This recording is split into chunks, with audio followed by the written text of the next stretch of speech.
নমস্কার বন্ধুরা, মধুমিতা রান্নাঘরে আপনাদের সবাইকে স্বাগত। এই বর্ষার দিনে আমি সরষে ইলিশ করে আপনাদেরকে দেখাবো। বেগুন দিয়ে সরষে ইলিশ খুব অল্প সময় কিভাবে তাড়াতাড়ি হয়ে যায় আর কি দারুণ খেতে। এই লবণ দিয়ে দিলাম,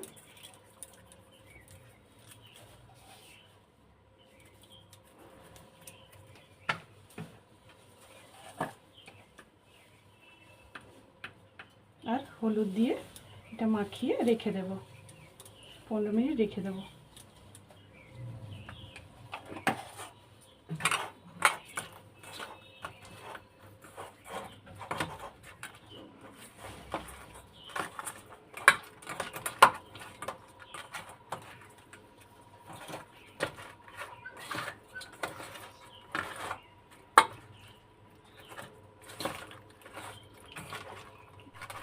কড়াইটা বসিয়ে দিয়েছি, এরপর আমি দিয়ে দেবো সর্ষের তেল। ব্যবহার করছি অল্প সর্ষের তেল দিলাম, কেন ইলিশ মাছ ভাজতে বেশি তেল লাগে না, আর আমি এই জন্য সর্ষের তেলটা দিয়ে ভেজে নেব। তেলটা গরম হয়ে গেছে, সবসময় তেলটা গরম হয়ে গেলে মাছটা দিবেন, হালকা করে ভেজে নেব।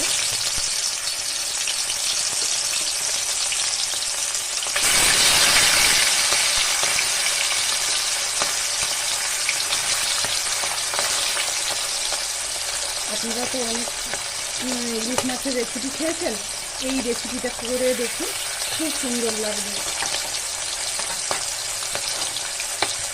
আমি বেগুন নিয়ে নিয়েছি, এখানে মাছটা ভাজতে বসিয়ে দিয়েছি। এখানে নিয়েছি বেগুন, টমেটো, কাঁচা লঙ্কা, আর নিয়েছি পোস্ত আর সর্ষে নিয়ে নিয়েছি।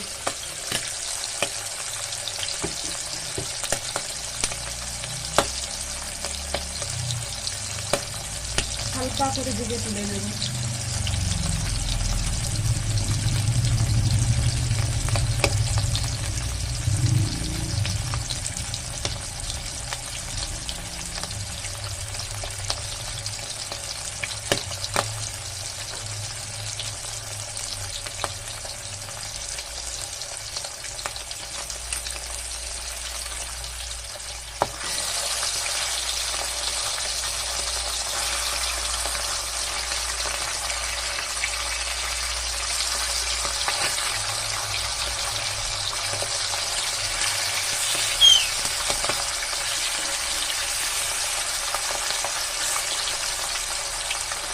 হালকা করে ভেজে আমি এটা তুলে নেব, তাহলে ইলিশ মাছের যে সেন্টটা সেটা থাকবে।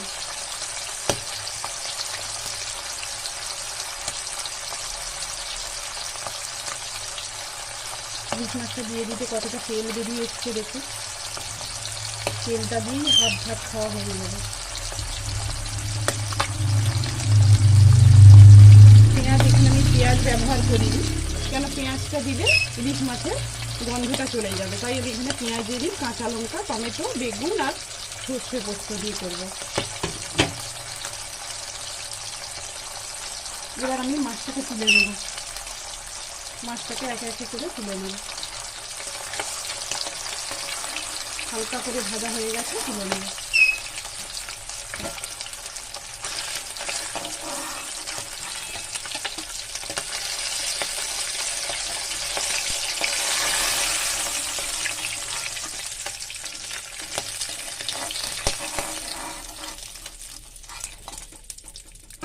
এরপরে পরের মাছগুলো এরকম একই রকম করে ভেজে নেব। এরপরে আমি বেগুনটায় নুন আর হলুদ মাখিয়ে ভেজে নেব।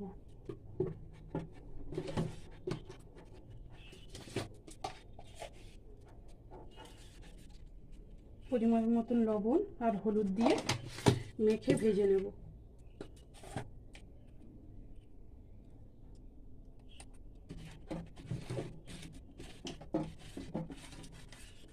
ঠিক এরকম করে মাখিয়ে বেগুনটাকে ভেজে দেবেন, অসাধারণ স্বাদ হবে। বেগুনটাকে ভেজে নেব।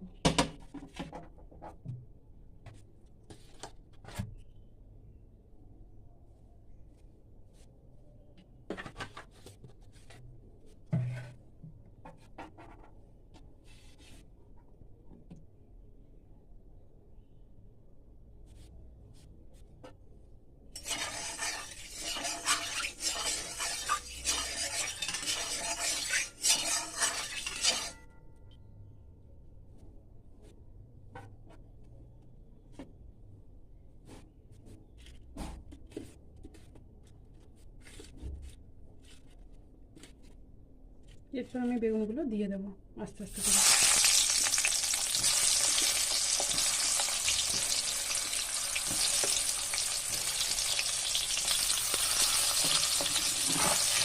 লাল লাল করে বেগুনগুলো ভেজে নেব, লাল লাল করে বেগুনগুলো ভেজে নেব। বেশ লাল লাল করে বেগুনটা ভাজা হয়ে গেছে দেখছেন। এবার বেগুনগুলো আমি তুলে নেব।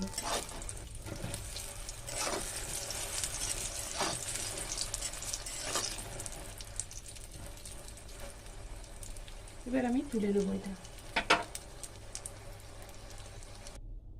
বেগুনগুলো আমি লাল করে ভেজে তুলে নিয়েছি। এরপরে দিয়ে দেব, এই তেলে দিয়ে দেব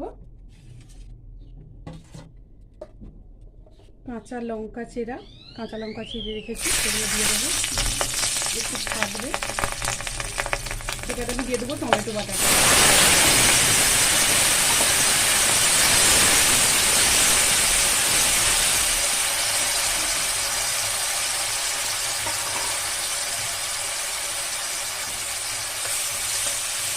টমেটোটাকে একটু নেড়ে নেব, নাহলে কাঁচা গন্ধ ছাড়বে। আর দিয়ে দেবো লবণ, পরিমাণ মতন লবণ।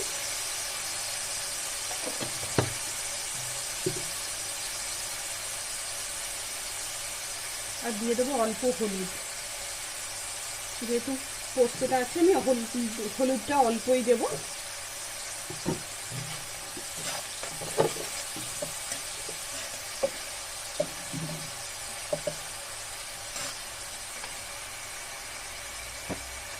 আর দিয়ে দেবো লঙ্কার গুঁড়ি, কাঁচা লঙ্কা আছে তাই আমি লঙ্কার গুঁড়িটা অল্প দেবো। এরপরে আমি পোস্তটা দিয়ে দেবো। সর্ষে আর পোস্তটা আমি একসঙ্গে বেটে নিয়েছি, এটা আমি দিয়ে দেবো।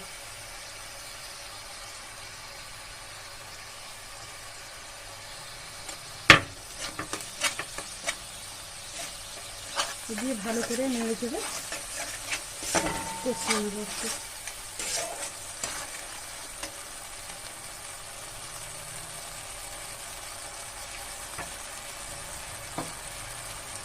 নেড়ে কষিয়ে নেব।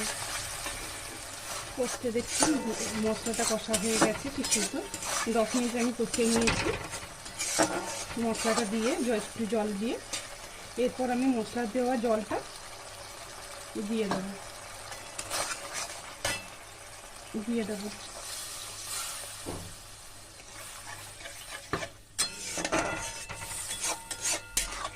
কি সুন্দর কালারটাও এসছে দেখছেন। এইভাবে একবার করে দেখুন।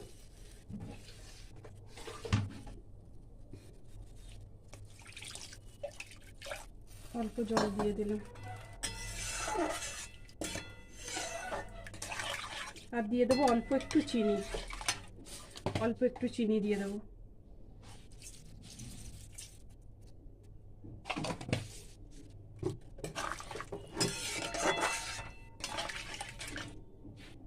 এবার ফুটে যাক একটু,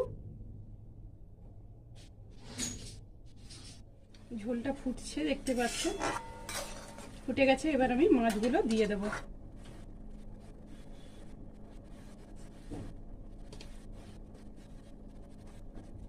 আস্তে আস্তে মাছগুলো দিতে হবে, কেন মাছগুলো আধ কাঁচা আছে, তাই এই জন্য আস্তে আস্তে করে দিয়ে দেবেন।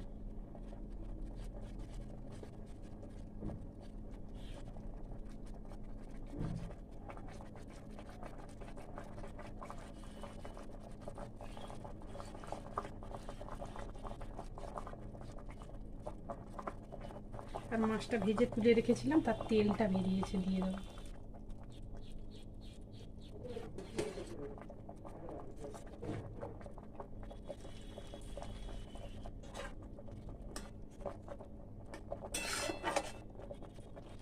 এটা একটু ফুটে যাক, আমি চাপা দিয়ে দেবো। এরপরে আমি বেগুনটা দিয়ে দেবো।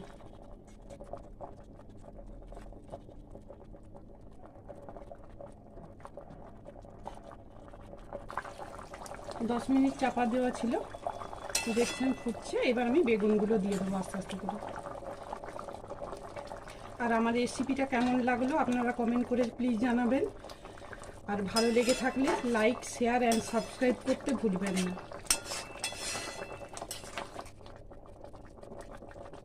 কি সুন্দর একটা গন্ধ উঠেছে।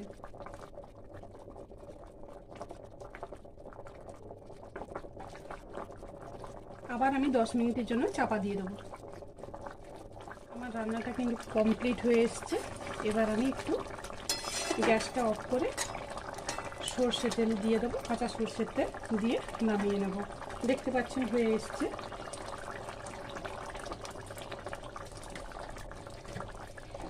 অফ করে দেবো, দিয়ে আমি একটু অল্প কাঁচা সর্ষের তেল দিয়ে দেবো। কি সুন্দর সর্ষে পোস্ত বাটার সঙ্গে মাছের গন্ধটা, কি সুন্দর গন্ধ বেরিয়েছে।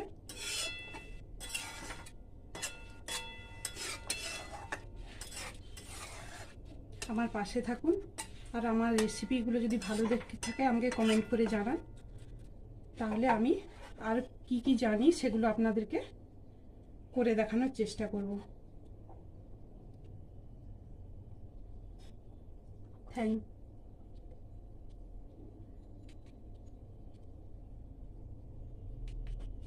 Thank you.